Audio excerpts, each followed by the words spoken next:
sejawat yang lagi mau ngurus STR, semangat, semua itu pasti bisa diurus kalau kita memang niat untuk ngurusnya gitu. Semoga berhasil dan assalamualaikum, bye bye. Nah, jadi ini yang tadi aku bilang, kita buka webnya anggota.idonline.org. Kalian kalau memang belum punya akun, bikin akun dulu ya. Terus kalau udah punya akun, kalian masuk ke data P2KB. Nah, di sini ada dashboard dan ini ada 5 ranah ya, ranah pembelajaran, ranah profesional, ranah pengabdian masyarakat, publikasi ilmiah dan populer, pengembangan ilmu dan pendidikan. Nah, ranah di sini itu yang ada minimal target nilai SKP-nya itu cuma 3 ranah ini aja. Jadi kalau yang 2 ranah ini nggak wajib, tapi kalau kalian punya kegiatan di 2 ranah ini ya alhamdulillah buat nambah-nambah. Tapi ini karena ada nilai minimalnya ya, jadi ini tidak boleh kosong. Nah, terus caranya kita input kegiatan. Jadi di sini misalnya yang ranah pembelajaran kita mau yang kita masukin apa nih? Misalnya ada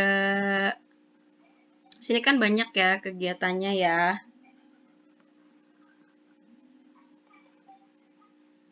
Contohnya ini pelatihan workshop, ini kan yang suka kita ikutin ya, pelatihan workshop, kursus hand-on, kemudian ini ada seminar, ini juga ada pelatihan. Nah, biasanya itu yang aku isi itu yang pelatihan workshop ini loh. Nah, kita klik aja, terus nanti kita tulis aja nanti apa misalnya simposiumnya ini, penyelenggaranya siapa, misalnya apa namanya? Contoh aja ya, ini FKUMI, kemudian tempat kegiatannya di mana, misalnya di gedung IMERI, kemudian nomor di apa, sertifikatnya mana, terus nah kita tinggal upload aja dokumennya, kita upload dokumen, contohnya aja ya, misalnya kemudian tanggal kegiatannya kita isi, misalnya tanggal 1 September, nah nilai SKP-nya berapa, entah 6, 3, 8, misalnya 3 ya. Nah, baru kita posting deh, gitu, di save. Gitu buat ngisinya. Terus yang untuk ranah profesi ini juga banyak ya. Jadi kita mau milih yang mana nih ranah profesinya, misalnya jadi pemeriksa pasien rawat inap, tugas jaga bangsal, ya udah kita isi aja yang ini. Nah, kemudian tempat prakteknya mana, ini rumah sakit yang tempat kerja, alamatnya, kemudian jumlah pasien. Saran saya sih, kalau rumah sakit pasti kan nggak mungkin kurang dari 5 ya, jadi pasti lebih dari 5.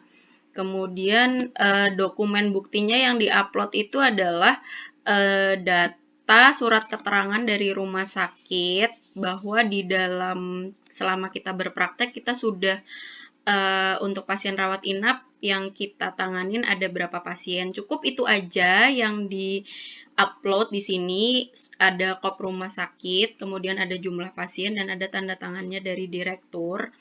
Kemudian tanggal jaganya, misalnya jaga di tanggal ini, kemudian langsung kita save. Jadi kalau yang ranah yang lebih dari 5 pasien itu nanti totalnya dapat 2 SKP. Nah, kita tinggal masukin aja nih sesuai dengan pas jaga kita tanggal berapa, terus kita masukinnya lebih dari 5 pasien aja itu nanti dapat 2 SKP setiap kali jaga gitu.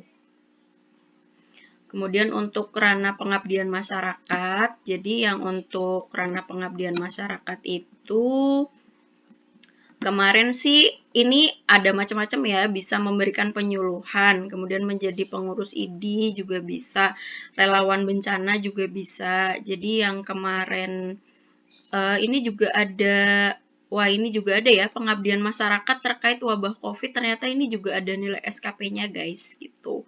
Kemarin sih aku ngisinya yang apa namanya, melakukan pengobatan massal ini sih. Kalau memang ini kan memang aku rutin ya ngadakan pengobatan massal gitu di daerah tempat aku tinggal. Jadi tinggal diklik aja misalnya nama kegiatannya bakti sosial, tempat kegiatannya ini misalnya di TPQ jumlah pesertanya kita isi aja misalnya 20, terus filenya yang kita masukkan adalah file bukti bahwa kita memang melakukan bakti sosial gitu loh. Misalnya filenya itu berupa surat berita acara dari si yayasan tersebut, ada kopnya, terus ada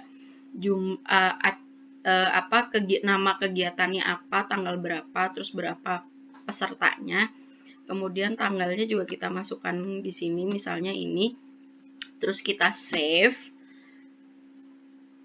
Nah, jadi sekali untuk bakti sosial itu kalau nggak salah sih 1 SKP ya nilainya. Jadi kalau kita rutin ngasih pengobatan massal itu nanti misalnya dalam sebulan sekali berarti kan ada dalam 1 tahun ada 12 kali pengobatan massal, berarti kita dapat 12 SKP gitu, dan ini kan minimalnya 25 ya gitu. Kalau yang ini sih aku jarang ngisi ya, karena aku juga nggak pernah bikin publikasi ilmiah atau pengembangan ilmu dan pendidikan, mungkin ini yang buat yang dosen-dosen gitu ya.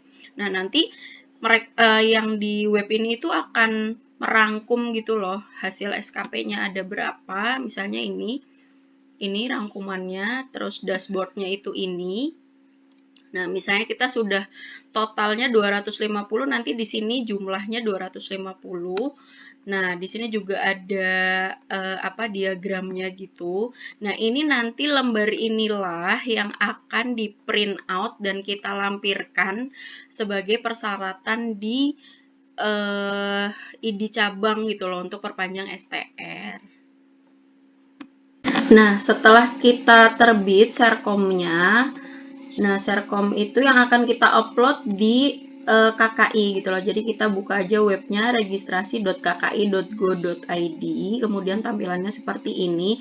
Lalu kita klik register ya, karena kan kita belum register gitu loh. Jadi kita tulis alamat email kita, kemudian nanti ada dapat kode verifikasi yang akan dikirimkan ke email, baru kita klik masuk. Nah, kalau udah masuk itu nanti kita suruh upload berkas-berkas yang mereka minta, ada serkom, KTP, NPWP, foto. Saran sih foto resolusinya yang bagus ya, karena kan itu nanti buat ditempel di STR kita gitu loh, biar agak cakep lah fotonya gitu. Nah, nanti kalau misalnya udah selesai upload dokumen, kita bisa cek status gitu. Jadi kita tinggal ketik aja nomor berkasnya berapa, ini nanti biasanya masuk ke email, kemudian tanggal lahir dan kode verifikasi, kita cek status, nanti disitu kelihatan apakah statusnya masih ditandatangani atau sudah dikirimkan ke pos gitu, nanti disitu lengkap sih, dan ini bisa kita akses kapanpun gitu, jadi amat sangat mudah gitu loh via online gitu. Nah, ini aku mau cerita yang ID Cabang Tangerang ya. Jadi semua dokumen itu bisa diakses di idcabangtangerang.org. Di sini kita klik aja yang bagian download. Seperti ini tampilannya. Nah, ini jadi yang formulir perpanjangan STR. Jadi ini diklik aja, nanti PDF form-formnya nanti kita download.